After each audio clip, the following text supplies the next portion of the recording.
Hello friends, welcome to ABC classes online. ABC classes में आपका स्वागत है और आज एक बार फिर सोमा मैम आपके सामने है। आज 11th का हम लोग दूसरा दिन है हमारा। आज 11th का हम लोग दूसरा टॉपिक स्टार्ट करने जा रहे हैं। तो टॉपिक देखो फ्रेंड्स, ये जो टॉपिक है, पिछला लेक्चर जो मैंने लिया था और आज का जो लेक्चर है, इसे ज़ीरो लेक्चर कहा जाता है, ज़ीरो टॉपिक। क्यों? क्योंकि ये दोनों लेक्चर जो हैं वो बायोलॉजी के ऊपर बेस्ड है कि व्हाट इज़ बायोलॉजी, क्यों हम लोग बायोलॉजी पढ़ते हैं, व्हाट इज़ लाइफ साइंस। और अगर मैं इस चीज़ को स्किप करके आगे बढ़ जाती तो फिर आपका बेस जो है वो कमज़ोर हो जाता, क्योंकि जब तक आप जिस चीज़ को पढ़ रहे हो उसके बारे में अगर आपको पूरी नॉलेज ना हो तो फिर वैसी पढ़ाई अच्छी नहीं होती। और मेरा ये मोटो है कि मैं जो भी आपको पढ़ाऊँ वो आपके लिए जो है, जो आपको ताउम्र मतलब लाइफ लॉन्ग वो आपके साथ रहे और आप एक दिन ये जरूर सोचो कि हाँ, हम लोगों ने जो पढ़ा था वो हमारा बेस बन गया इससे। तो पिछले चैप्टर्स में हम लोगों ने पढ़ा था, पिछले टॉपिक में मैंने आपको बताया था कि डाइवर्सिटी क्या होता है, व्हाट इज़ विविधता या व्हाट इज़ डाइवर्सिटी। तो डाइवर्सिटी के बारे में मैंने कहा था कि एक्वेटिक लाइफ हो या टेरेस्ट्रियल लाइफ हो या एरियल लाइफ हो, जहाँ भी हम देखते हैं सभी जगह हम लोग को डिफरेंसेस देखने को मिलते हैं इन द लाइफ फॉर्म। उसी तरीके से प्लांट्स के बारे में अगर हम बात करें तो प्लांट्स में भी जो है हम लोगों को तरह तरह के डिफरेंसेस देखने को मिलते हैं, जिस कारण से इन लिविंग फॉर्म्स में डिफरेंट टाइप्स ऑफ डिफरेंसेस होने के कारण इसको एक नॉमेनक्लेचर के द्वारा पढ़ने का जो है वो नीड हुआ। इसीलिए नॉमेनक्लेचर या डाइवर्सिटी चैप्टर को बनाया गया। इसीलिए डाइवर्सिटी हम लोग पढ़ते हैं और नॉमेनक्लेचर के द्वारा इसको पढ़ने की हम लोग कोशिश करते हैं, ताकि हम लोग जो सबसे बड़ा साइंटिस्ट है गॉड, उसके क्रिएचर्स को हम लोग अच्छे तरीके से जान सकें। तो ये बायोलॉजी क्या है? Biology is the life science. BIOS means living and logy means study. तो जिसमें हम लोग living science, living study, living body के बारे में स्टडी करते हैं, दैट इज द बायोलॉजी। तो बायोलॉजी में हम लोग लिविंग थिंग्स के बारे में जानते हैं। तो सबसे पहले हम लोग ये जानेंगे कि what is living things. Living और नॉन लिविंग में क्या क्या डिफरेंसेस होते हैं, इनको जानना बहुत ज़रूरी है कि कब हम किसी चीज़ को लिविंग और कब हम उसको नॉन लिविंग करते हैं। तो अब आप कहोगे कि तो बहुत सिंपल है, हम लोग 9th क्लास से पढ़ते आ रहे हैं। तो नहीं, 9th क्लास में आप जो पढ़ते आ रहे हैं उसको थोड़ा इलेबोरेट करना है, क्योंकि अब आप 11th में आ गए हो।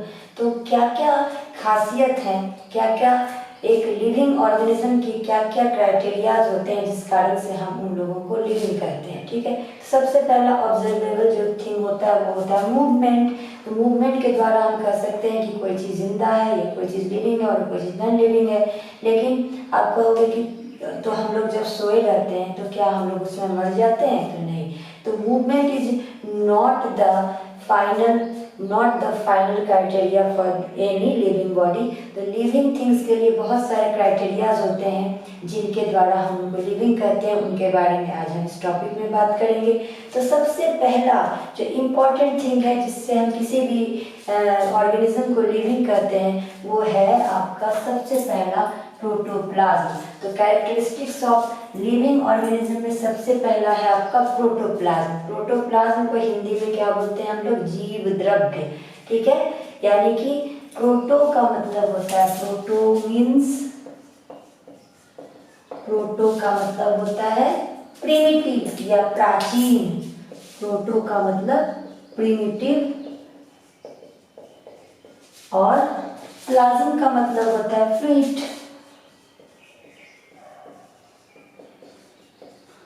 ओके, तो ऐसा फ्लूइड जो कि प्रिमिटिव हो, यानी कि protoplasm is the initial and primitive thing which can be defined any living organism। यही कारण है कि प्रोटोप्लाज्म को जीवन का आधार कहा जाता है, बेसिस ऑफ लाइफ। तो इसको स्टार बनाकर लिखिए, क्योंकि मल्टीपल चॉइस क्वेश्चन में बहुतों बार पूछा गया है कि the basis of life is considered as. तो लिखिए protoplasm. Protoplasm is considered as basis of life, basis of life. Okay, तो किसी भी सेल के अंदर जब तक प्रोटोप्लाज्म है तब तक वो सेल जिंदा है, और जब प्रोटोप्लाज्म उसमें नहीं रहता, जब प्रोटोप्लाज्म सूख जाता है तो इंसान की डेथ हो जाती है। ठीक है, तो मुझे एक वाकया याद है कि जब मेडिकल कॉलेज में हम लोग पढ़ा करते थे तो उस समय एक क्वेश्चन अराइज हुआ कि आत्मा क्या होती है। कब हम कहते हैं कि आत्मा जो है वो निकल गई और इंसान की मौत हो गई, तो ये आत्मा क्या है? तो हम लोग मेडिकल टर्म में कहते हैं कि आत्मा इज द प्रोटोप्लाज्म। आत्मा का निकलना का मतलब सेल से प्रोटोप्लाज्म का निकल जाना। तो प्रोटोप्लाज्म जब सेल से निकल जाएगा, that means the cell is dead, and when the cell is dead, then the living organism become dead. Okay, तो प्रोटोप्लाज्म जो है सबसे पहला क्राइटेरिया है किसी भी ऑर्गेनिज्म को जिंदा करने के लिए, किसी भी ऑर्गेनिज्म को लिविंग करने के लिए। ओके, नेक्स्ट क्राइटेरिया है सेलुलर स्ट्रक्चर। किसी भी ऑर्गेनिज्म को जिंदा रहने के लिए सेल होना बहुत ज़रूरी है। वो सिंगल सेल का भी हो सकता है, वो मल्टी सेलुलर भी हो सकता है, ये किसी भी कैटेगरी का हो सकता है, लेकिन cell is the basic thing. ठीक है, क्योंकि हम लोग जानते हैं कि अमीबा भी लिविंग है, लेकिन वो यूनिसेलुलर होता है। उसके बाद हाइड्रा, उसके बाद बहुत सारे ऐसे ऑर्गेनिज्म है। हाइड्रा क्या होता है? हाइड्रा मल्टी सेलुलर होता है। फिर हम लोग, तो इस तरीके से cellular structure is the basics of all the living organisms. Okay, next है लाइफ साइकिल। कैसे हम किसी भी ऑर्गेनिज्म को जिंदा कर सकते हैं? तो लाइफ प्रोसेस का आगे बढ़ना, लाइफ साइकिल का आगे बढ़ना, दैट इज ग्रोथ। ठीक है, जैसे कोई भी इंसान जन्म लेता है, जन्म लेने के बाद वो बड़ा होता है, बड़ा होने के बाद वो एडल्ट होता है, एडल्ट के बाद फिर बूढ़ा होता है, फिर उसकी डेथ हो जाती है। तो एक लाइफ साइकिल जो है वो चलता रहता है। तो लाइफ साइकिल भी जो है वो लिविंग ऑर्गेनिज्म का क्या होता है? क्राइटेरिया होता है। नेक्स्ट है मेटाबॉलिज्म। मेटाबॉलिज्म के बारे में तो मैं हर टॉपिक में आपको चर्चा करते आ रही हूँ क्लास 9 से। जो बच्चे मेरे पास क्लास 9 से पढ़ रहे हैं उनको पता होगा, लेकिन जो नए बच्चे हैं उनके लिए मैं बता दूँ मेटाबॉलिज्म क्या होता है। तो मेटाबॉलिज्म जो है वो दो टर्म से मिलकर बना होता है, कैटाबॉलिज्म और एनाबॉलिज्म। ठीक है, क्योंकि दो तरीके के एक्टिविटीज, दो तरीके के प्रोसेसेस हमारे बॉडी में चलते रहते हैं। एक डिस्ट्रक्टिव जिसको हम लोग कहते हैं कैटाबॉलिज्म, और एक कंस्ट्रक्टिव जिसको हम लोग कहते हैं एनाबॉलिज्म। जैसे इसको हम मैं एक बहुत सिंपल एग्जांपल के द्वारा आपको बताना चाहूँगी, क्योंकि ये मेरी आदत है कि मैं आपको जो भी चीज़ बताऊँ वो आपके डेली लाइफ से जो है वो क्या हो, को रिलेट करे, ताकि उसको आपको समझने में आसानी हो। जैसे मम्मी जो है वो किचन में खाना बनाती है, तो किचन में जब वो खाना बनाती है तो सब्जियों को काटती है, छोटे छोटे पीसेस में काटती है, और काटने के बाद उसमें मसाले मिलाती है, उसको पकाती है, फिर वो खाना हम लोग खाते हैं। ठीक है, तो मम्मी जो सब्जी काटती है, काटना यानी तोड़ना इज द डिस्ट्रक्टिव प्रोसेस। तो डिस्ट्रक्टिव प्रोसेस यानी कैटाबॉलिज्म। और फिर मम्मी जब उन सब्जियों और मसालों को मिलाकर उनको खाना बनाती है या सब्जी बनाती है, तो वो जो बन गया दैट इज क्या हुआ? Anabolism, that is constructive process, और उसको हम लोग खाते हैं। ठीक उसी तरीके से हमारे बॉडी में भी सेल का टूटना और बनना लगा हुआ है। बहुत सारे ऐसे प्रोसेसेस हैं जिसमें जो है बनता है, जैसे फोटोसिंथेसिस है प्लांट में, जैसे हम लोगों में रेस्पिरेशन है। रेस्पिरेशन में क्या होता है? टूटता है। क्या टूटता है? ग्लूकोज टूटता है, और ग्लूकोज टूटकर क्या करती है? एनर्जी लिबरेट करती है। ठीक है, तो इस तरीके से metabolism is the vital function, जिसके बिना हमारा लाइफ प्रोसेस आगे नहीं बढ़ सकता, जिसके बिना कोई भी लिविंग ऑर्गेनिज्म को हम लोग जिंदा नहीं रख सकते। ओके, नेक्स्ट है रेस्पिरेशन। तो जितनी भी एक्टिविटीज़ हमारे बॉडी में हो रही हैं उनको चलाने के लिए एनर्जी की ज़रूरत पड़ती है, क्योंकि अगर हम मार्केट जाएंगे और हमें कुछ खरीदने की ज़रूरत है तो उसके लिए हमें करेंसी चाहिए। बिना पैसे के तो कुछ नहीं मिलेगा। तो हम लोग क्या करते हैं? करेंसी लेकर जाते हैं, हम नोट लेके जाते हैं, हम पैसे लेके जाते हैं। ठीक उसी तरीके से हमारे सेल में जितनी भी एक्टिविटीज़ हो रही हैं उनके लिए एनर्जी चाहिए, और वो एनर्जी कब लिबरेट होती है? At the time of respiration. और रेस्पिरेशन के बाद एनर्जी माइटोकॉन्ड्रिया में in the form of ATP store होती है। एटीपी का फुल फॉर्म क्या होता है? Adenosine triphosphate. एडिनोसिन ट्राइफॉस्फेट को हम लोग कहते हैं energy currency of the cell, which is formed in the mitochondria in multi cellular organism. लेकिन जो लोग, और ये किन में होता है? जो लोग एरोबिक रेस्पिरेशन करते हैं। तो व्हाट इज एरोबिक रेस्पिरेशन, तो there are two types of respiration, aerobic respiration and anaerobic respiration. ए मतलब एरोबिक रेस्पिरेशन का मतलब the respiration which take place in presence of oxygen, and anaerobic respiration का मतलब the respiration which can take place in absence of oxygen. तो जिसमें anaerobic respiration होंगे उसमें एटीपी जब बनेगा, जो एनर्जी रिलीज होगा वो स्टोर होगा in the form of ATP in the cytoplasm. तो दो चीजों को आप लोग को अलग अलग याद रखना है कि एरोबिक रेस्पिरेशन में, in aerobic respiration the energy is conserved in the form of ATP in the mitochondria, whereas in anaerobic respiration the energy is stored in the form of ATP in the cytoplasm. Okay, तो ये दो big differences हुए जो आपको याद रखना है। तो respiration is the next major process in the living organism, जो ये बताते हैं कि लाइफ जो है वो चल रही है, लाइफ जो है वो लीड कर रही है। नेक्स्ट है क्या, अब रेस्पिरेशन हो गया, एनर्जी इसमें लिबरेट होती है। तो एनर्जी जो लिबरेट हुई, कब एनर्जी लिबरेट होगी, जब हम लोग खाना खाएंगे। जब हम लोग खाना खाते हैं तो एनर्जी रिलीज होती है। तो next major process is nutrition. Okay, nutrition, तो there are two types of nutrition, autotrophic nutrition and heterotrophic nutrition.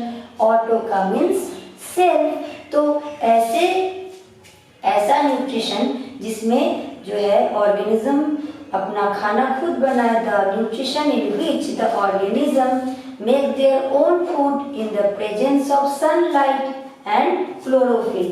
ठीक है, तो ऑटोट्रॉपिक न्यूट्रिशन का एग्जाम्पल क्या होगा, ग्रीन प्लांट्स। तो क्या हम लोग ऑटोट्रॉपिक हैं क्या, हम लोग अगर सनलाइट के नीचे जाकर खड़े हो जाएंगे बहुत देर तक कि देखे आज हम लोगों में खाना बनता है कि नहीं, तो क्या बनेगा, कभी नहीं बनेगा, क्योंकि हम लोग हेटेरोट्रॉप्स हैं, हम लोगों के पास क्लोरोफिल नहीं है। तो हम लोग क्या होते हैं, डिपेंडेंट होते हैं ऑटोट्रॉप्स पर फॉर द फूड। तो हेटेरोट्रॉपिक न्यूट्रिशन और ऑटोट्रॉपिक न्यूट्रिशन दो तरह के न्यूट्रिशन होते हैं, ठीक है, जिनके द्वारा जो है ऑर्गेनिज्म, कोई भी लिविंग ऑर्गेनिज्म वो एनर्जी को लेता है, एनर्जी को प्राप्त करता है। ओके, नेक्स्ट है सेंसिटिविटी। ठीक है, सेंसिटिविटी, सेंसेशन।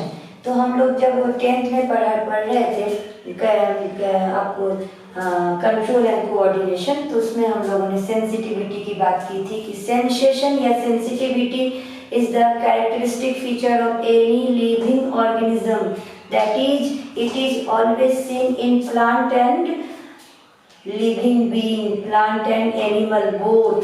प्लांट में हम आपको बता चुके थे, हम लोगों ने पढ़ा था कि प्लांट में सेंसेशन किस में देखने को मिलता है, छुई मुई के प्लांट में, यानी कि टच मी नॉट प्लांट में। तो टच मी नॉट प्लांट का साइंटिफिक नेम क्या बताया गया था उसमें बताया गया था माइमोसा पुडिका।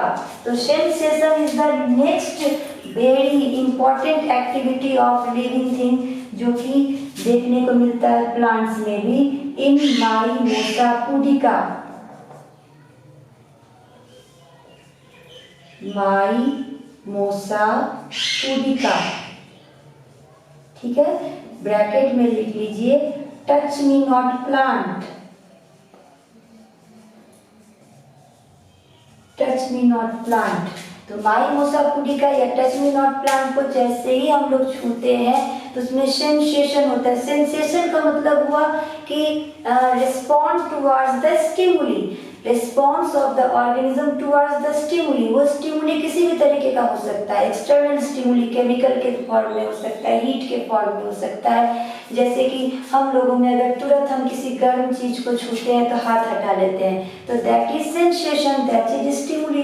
ठीक है, तो ये जिंदा होने का बहुत बड़ा जो है वो क्या है, लक्षण है, बहुत बड़ा बेसिस है कि हम जिंदा हैं, प्लांट जिंदा है। एक प्लांट अगर मर गया है, ठीक है, तो उसमें किसी भी तरीके का सेंसेशन नहीं होगा। एक ऑर्गेनिज्म अगर मर गया है तो उसमें किसी भी तरीके का सेंसेशन नहीं होगा। तो sensation is the very important activity of the living organism. Okay, next is movement. ठीक है, बहुत ही बड़ा और कैरेक्टरिस्टिक्स, खासकर हम लोग मूवमेंट के द्वारा ही ये फील करते हैं कि कोई जिंदा है कि नहीं, हिल रहा है कि नहीं, हाँ ये हिल रहा है तो ये जिंदा है, अगर हिल नहीं रहा तो ये मरा हुआ है, ऐसा हम लोग फील करते हैं। तो movement is the very important characteristics of the living organism और लिविंग थिंग्स।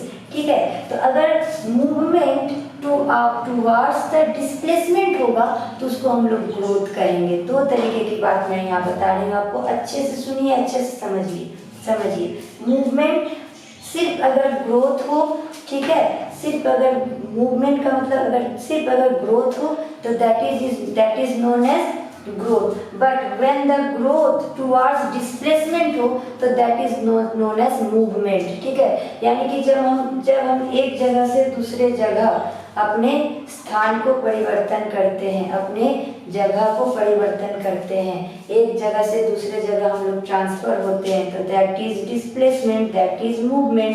लेकिन जब हमारी लंबाई बढ़ती है, कोई प्लांट अपनी लंबाई में बढ़ता है तो that is growth। okay, so growth is the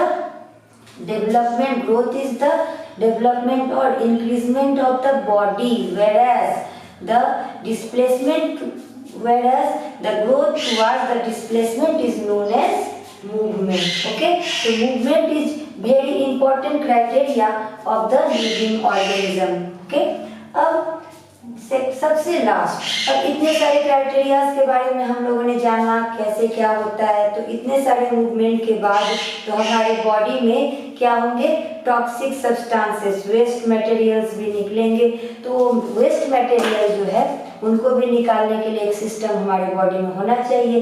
तो सारे मेटाबॉलिक एक्टिविटीज के बाद जो वेस्ट मटेरियल्स हमारे बॉडी में रिलीज होंगे उनको निकालने के लिए एक्सक्रीटरी सिस्टम होता है हमारे बॉडी में, जो कि हमारे बॉडी से सारे के सारे वेस्ट मटेरियल्स को, टॉक्सिक सब्सटेंसेस को बाहर रिलीज करता है। और most important thing is that excretory system हर एक ऑर्गेनिज्म में अलग अलग होता है, यूनिसेलुलर में अलग होता है, मल्टी सेलुलर में भी अलग अलग स्पीसीज में अलग अलग एक्सक्रीटरी सिस्टम होते हैं। किसी में ग्रीन ग्लैंड पाए जाते हैं, किसी में पाइनियल ग्लैंड पाए जाते हैं, किसी में फ्लेम सेल्स पाए जाते हैं। ओके, तो इनके बारे में हम लोग क्या करेंगे, जब डाइवर्सिटी में आगे कंटिन्यू करेंगे तो पढ़ेंगे। तो ये सारे प्रोसेसेस फिर से मैं एक बार आपको रिकैप के द्वारा रिकॉल करवा दूं कि कैरेक्टरिस्टिक्स ऑफ लिविंग ऑर्गेनिज्म। आज हम लोग इस टॉपिक में ये पढ़ रहे हैं कि किसी भी ऑर्गेनिज्म को लिविंग हम कब कहेंगे, क्या क्या क्राइटेरियाज हैं जिनके द्वारा हम लोग किसी भी ऑर्गेनिज्म को लिविंग कर सकते हैं। तो what are the characteristics of living organism, तो they are protoplasm, they are cellular structure, life cycle, metabolism, respiration, nutrition, sensitivity, movement and excretion। Okay, तो इन सभी के द्वारा जिनमें ये सभी क्राइटेरियाज होंगे दे आर लिविंग, और जिनमें ये क्राइटेरियाज नहीं होंगे, जिनमें ये प्रोसेसेस देखने को नहीं मिलेंगे तो दे आर नॉन लिविंग। तो आज के चैप्टर में हम लोगों ने ये पढ़ा। अब अगले टॉपिक में हम लोग जानेंगे किस तरीके से लाइफ का फॉर्मेशन इस पूरी दुनिया में, किस तरीके से लाइफ का फॉर्मेशन हुआ, कैसे लाइफ का जर्मिनेशन हुआ, कैसे लाइफ बनी। देखो फ्रेंड्स, आपको ये पूरी एक कहानी की तरह सुननी है, बॉदरेशन नहीं लेना, क्योंकि डाइवर्सिटी एक ऐसा चैप्टर है जो कि हर एक स्टूडेंट के लिए बहुत बोरिंग होता है। लोग सोचते हैं कैसे पढ़ेंगे, बाप रे इतने इतने बड़े बड़े नाम हैं, सारे के सारे एक बोरिंग जैसे लगते हैं। लेकिन जब आप मेरे पास पढ़ोगे तो मैं आपको ये गारंटी देती हूँ कि आपको डाइवर्सिटी बिल्कुल बोरिंग नहीं लगेगी, क्योंकि मैं आपको इसको कहानी की तरह पढ़ाऊंगी। और कहानी की तरह जब आप किसी चीज़ को पढ़ोगे तो आपको बिल्कुल बोरियत फील नहीं होगी। जिस तरीके से सिनेमा देखते हो, अरे वो ये कहानी थी, वो ये कहानी थी, कभी भी रटने की ज़रूरत आपको नहीं पड़ेगी। ठीक उसी तरीके से हम लोग कहानी की तरह इसको पढ़ेंगे कि किस तरीके से वो जो ऑलमाइटी गॉड है उन्होंने इस पूरी ब्रह्मांड की रचना की, कैसे लाइफ का ओरिजिनेशन स्टार्ट हुआ। बहुत ही इंटरेस्टिंग कहानी है जो मैं आपको अगले टॉपिक में बताऊंगी। तब तक के लिए be safe and good bye, thank you.